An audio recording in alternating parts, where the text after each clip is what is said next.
Thank you. I'd like to say thanks to the committee for the recognition of my work as well as my father's in this endeavor that we've been on.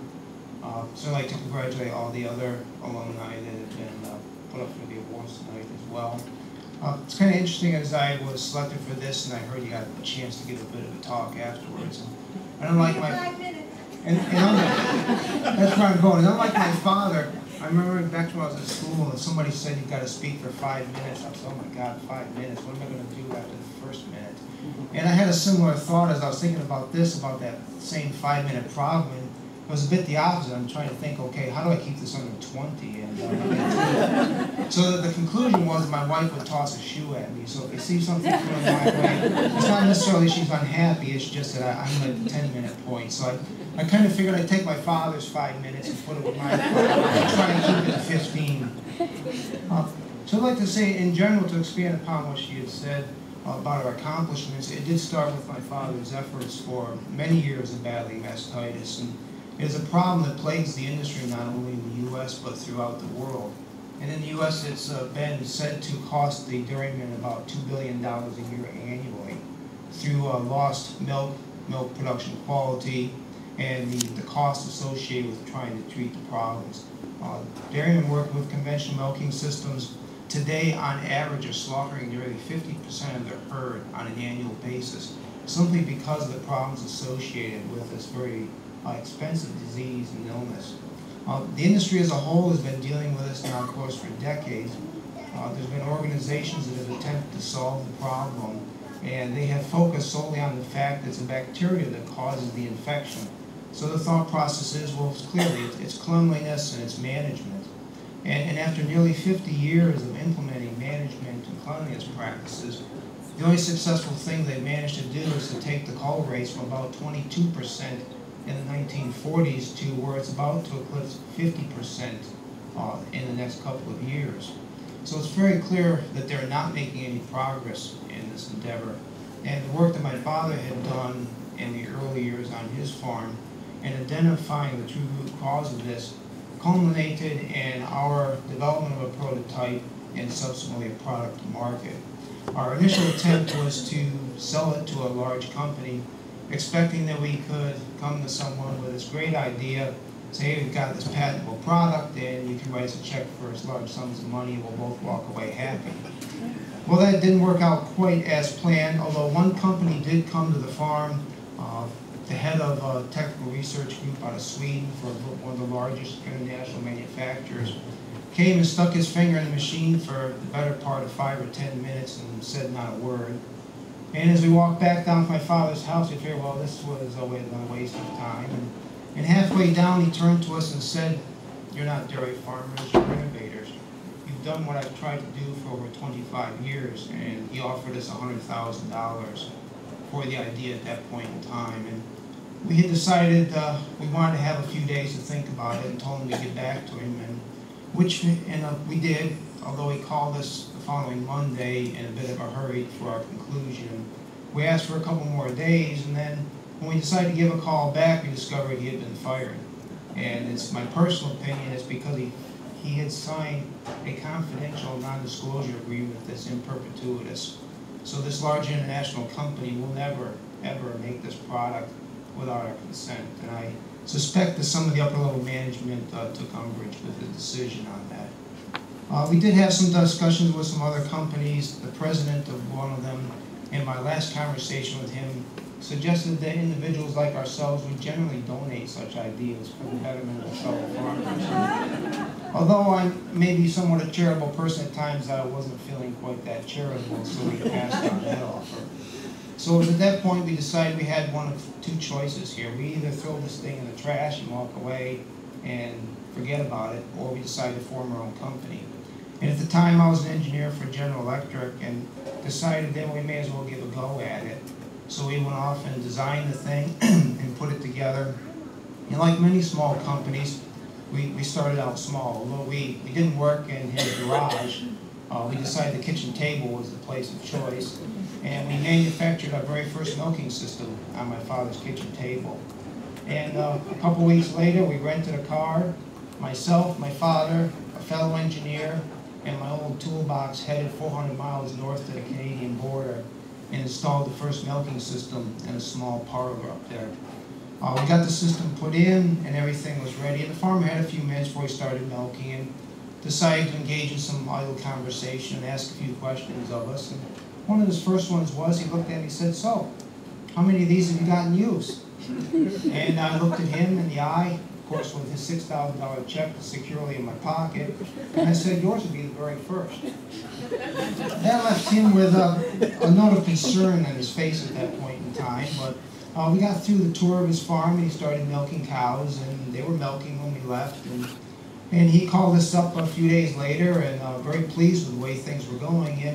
And about 2 or 3 months later, there was a photograph of him and on the front page of the Dairy magazine with a very nice article of him pointing to our product, proudly proclaiming that it had done exactly what we said it would do, and it solved his mastitis problems. So from there, we were launched. We were on our way. We started growing. Within a few months, we were putting systems on cows milking over 1,000 cows, milking 24 hours a day, and continued to grow and expand across the U.S. and then into Canada. And in more recent years, we've been expanding our marketing into foreign marketplaces. As was noted, I've done trade shows in Germany, the Netherlands, and England. We've got a distributorship set up right now in the Netherlands that's expanding throughout Europe. We've made relations in Japan. I'm working on trying to get something in New Zealand currently. So we've continued to grow. We've continued to expand not only our market presence, but our product base as well. We've identified other issues that exist in the dairy industry, other opportunities for improvement, and developed other products. And as noted, our most recent product was patented just a couple of months ago. And we are still working on new things, and I would say, you know, one of the words that my wife probably fears the most is, "I've got a new idea." Because it's something that occurs somewhat frequently, although not every idea is something that's worth pursuing, but at least in my opinion, many of them are. And we did just 2 weeks ago test a prototype of another product. We're finally successful in getting it to work the way I'd like to see it work, and plan to pursue a patent on that. So we have been able to continue to grow. We've continued to fight against the industry, and of course there are many out there who believe that the status quo is the way to continue to do things. And through our research, and actually through, well, by chance, we've had yet others who have done research. One is a veterinarian in England whose research nearly 40 years ago had forecasted the fact that a product like ours would do exactly what it does. Only at that time he had no means to develop such a product. And I met him, and we've gotten together a couple of times, one of which was at the conference in the Netherlands, where the two of us co-presented a paper on what our product does and how it is his research, in fact, supports that it does prevent occurrences of mastitis and the forcible shoving of bacteria up into the cow's teeth. So although it's been certainly a long endeavor, I think we've made some good headways in what we're doing. If you were to look just in general at the patenting process and companies to accomplish what we've done, since 1790, there have only been somewhat less than 9 million patents that have been issued in the United States. So it's a relatively small group of people that come up with the innovations that drive the tomorrows. And one of the things our first patent attorney told us upon the issuance of our first patent is that it put us in a bit of an exclusive club of individuals who have come up with ideas, patented them, and take them to market.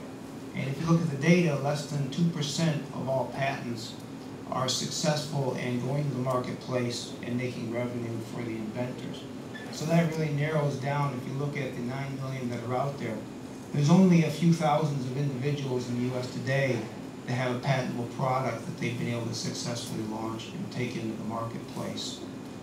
So let's say if you were to bring it around full circle into the days when myself, my father were here in school, and you look at what people learn, and it's from the start of being a child, you learn what somebody else already knows. You're taught what somebody's already discovered, what somebody's already done.